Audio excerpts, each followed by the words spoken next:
చిరంజీవి గారిని నేను first time కలిసినప్పుడు ఒక 4.5 hours మా డిస్కషన్స్ అంతా అయినప్పుడు నేను ఆయనకి ఆటోగ్రాఫ్ అడిగి, సార్ మీరు ఏమన్నా ఒక 2 lines రాయండి, it will be a great memory. అప్పటికి నేను ఆయనకి ఫ్యాన్ అని అప్పటికి తెలియదు ఆయన, నేను అప్పుడు తర్వాత చెప్పాను నేను. సో ఆయన ఒక లైన్ రాశారు.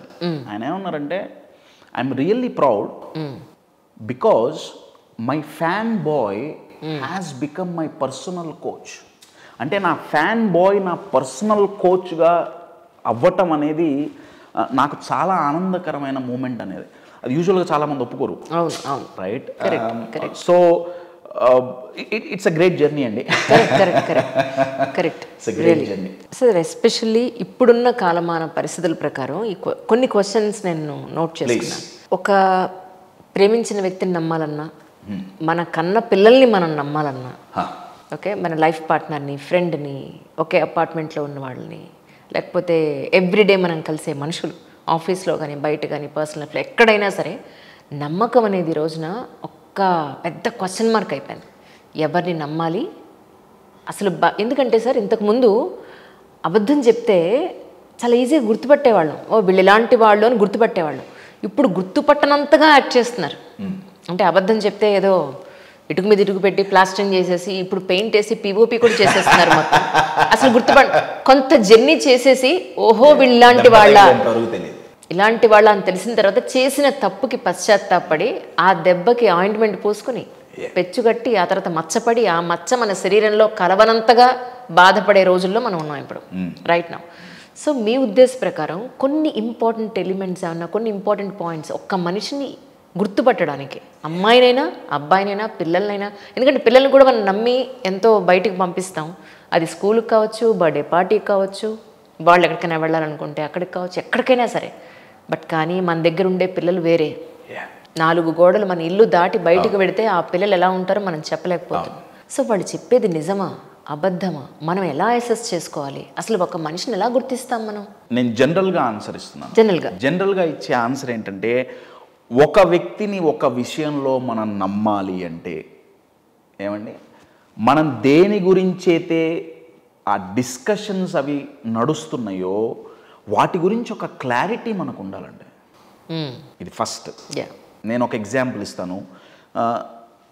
ఎవరినో నిందించటానికి ఇచ్చే ఎగ్జాంపుల్గా మీరు తీసుకోవద్దు. నేను ఒక ఎగ్జాంపుల్ ఇస్తాను. ఇప్పుడు నేను ఎదగాలి ఏమండి, నేను ఫర్ అన్ ఎగ్జాంపుల్ ఒక డిజిటల్ మార్కెటింగ్ని ఏజెన్సీని నేను హైర్ చేసుకోవాలి అనుకోండి.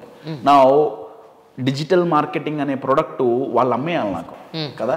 వాళ్ళు ఎంత స్టోరీ అయినా చెప్తారు, నాకు దాని గురించి బేసిక్ ఐడియా లేకపోతే, నా digital marketing product technical knowledge easy, మరి లైఫ్లో ఆ basic idea is or values and believes అండి. Correct. This is number 1. Number two most important ఏంటంటే, మీరు ఎంత స్క్రీన్ చేసినా ఒక్కొక్కసారి మనం మోసపోతాం. ఎగ్జాక్ట్లీ. మోసపోకుండా ఉండం. నేను ఇందాక మీరు అన్నారే, గాయమయ్యి ఆయింట్మెంట్ రాసుకొని మచ్చబడితే, నేనేమంటున్నా అంటే ఇక్కడ పడ్డ మచ్చ పోవచ్చు పోకపోవచ్చు, కానీ ఇక్కడ పడేదాన్ని మనం పోగొట్టుకోవచ్చు. పోగొట్టుకోవచ్చు అంటారా? పోగొట్టుకోలేమంటున్నారేమో అనుకుని నేను గొర్రె ఊపుతున్నాను. పోగొట్టలేనంటే నేను ఇక కోచ్ ఎందుకయ్యా? అదే కదా, మీ దగ్గర పోగొట్టుకోవచ్చు, బట్ కానీ మీరు లేకుండా మా అంతరం మేము పోగొట్టుకోవాలంటే అంత కష్టం. డెఫినెట్గా పాసిబుల్. నా దృష్టిలో అసలు కోచెస్ బతకూడదు అంటే బిజినెస్ ఉండకూడదు కోచెస్కి. రైట్. మనం కోచింగ్ ఇచ్చుకోగలగటం నేర్చుకోవాలి. ఒక్క నిమిషం, నేను దాని గురించి చెప్పేలోపు ఈ మచ్చ గురించి నేను హెవీ టాపిక్స్ ఉండడం వల్ల జంప్ అవుతూ వెళ్తున్నాను. నేను చెప్పేది ఒకసారి ఆలోచించండి. నా దగ్గర చూపించడానికి లేదు, ప్రాబబ్లీ మీరు ఎడిటింగ్లో నాకు స్క్రీన్ మీద ఇది వచ్చేటట్టు చూడండి. మీరు చీట్ అనే పదం చూడండి, CHEAT, చీట్. దాన్ని వర్డ్స్ జంబుల్ చేస్తే ఇంకొక పదం వస్తుందండి, టీచ్ అని వస్తుంది. ఓకే, నేను బిజినెస్లో ఎన్నోసార్లు మోసపోయా, ఫినాన్షియల్గా, లీగల్గా. Now every time I have learned a very powerful lesson అండి. అదేంటున్నాను, ఇప్పుడు ఇన్నిసార్లు దెబ్బలు తగిలింది కదా, నెక్స్ట్ టైం మీరు మళ్ళీ ఒక బిజినెస్ చేసేటప్పుడు ఇవన్నీ మైండ్లో ఉంటాయి కదా ఖచ్చితంగా. డెఫినెట్గా ఉంటాయి. ఉండి ఎలాంటి ప్రికాషన్ తీసుకోవాలి అన్న పాయింట్లో మీరు అలర్ట్ అయ్యి రెడీ అవుతారు మానసికంగా. ఓకే, కానీ చాలామంది ఇదే పర్సనల్ లైఫ్కి వచ్చేటప్పటికి ఆర్థికంగా దట్స్ ఫైన్, బట్ పర్సనల్ లైఫ్లోకి వచ్చేటప్పటికి ఒక మనిషిని నమ్మాలంటే ఇవన్నీ అయినప్పుడు అబ్బా ఎన్ని చూడలేదు ఇప్పుడు వరకును అని నమ్మకమే కోల్పోతారు టోటల్గా. ఇది ఎందుకు అవుతుంది అంటే అండి, మర్చిపోయేది ఏంటంటే దీన్ని జనరలైజేషన్ అంటామండి. జనరలైజేషన్ అంటే అర్థం ఏంటంటే, నేను కర్ణాటక వెళ్ళా, నేను టీ బాగా తాగుతా.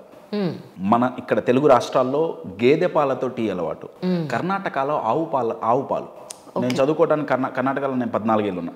ఫస్ట్ టైం నేను కర్ణాటక వెళ్ళినప్పుడు ఫస్ట్ టీ తాగా. ఆవు పాలతో టీ బాగోదు అని నేను అనట్లే, కానీ టేస్ట్ ఈస్ డిఫరెంట్. అవును, రైట్. అవునవును. నాకు నచ్చల. ఫస్ట్ టీ స్టాల్లో టీ తాగా, నాకు నచ్చల. సెకండ్ టీ స్టాల్ నేను టీ తాగా, నాకు నచ్చల. థర్డ్ టీ స్టాల్ నేను టీ తాగా, నాకు నచ్చల. ఫోర్త్ టీ స్టాల్ నేను టీ తాగా, నాకు నచ్చల. నా ఫోర్త్ టైం నేను టీ తాగిన తర్వాత నా నోట్లో నుంచి వచ్చిన స్టేట్మెంట్ ఏంటంటే, కర్ణాటకలో ఎవరికి టీ పెట్టని చేత కదా. విషయం అది కాదు కదా, నలుగురు దగ్గరే కదండి. అదే కదా, కానీ జర్నలిస్ట్ చేసి చెప్పేశారు, ఆన్సర్ ఇచ్చేశారు. ఇదొక చాలా పెద్ద, దాన్ని ఏమంటారు, వాడుక భాషలో చెప్పాలంటే మాయదారు రోగం.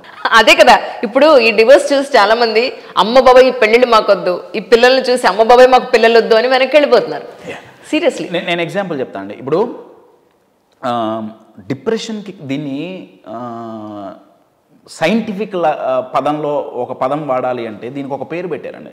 దీన్ని A to Z థింకింగ్ అంటాం, లేదా బ్లాక్ అండ్ వైట్ థింకింగ్ అంటాం.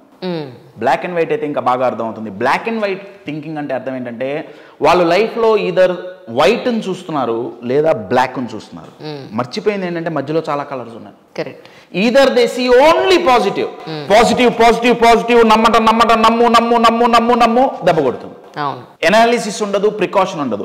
Then they directly shift to black black black black black, no నమ్మకం నో నమ్మకం నో. ప్రపంచంలో అందరూ మోసగాళ్ళే. 900 కోట్ల మంది ఎంతమందిని కలిశారు?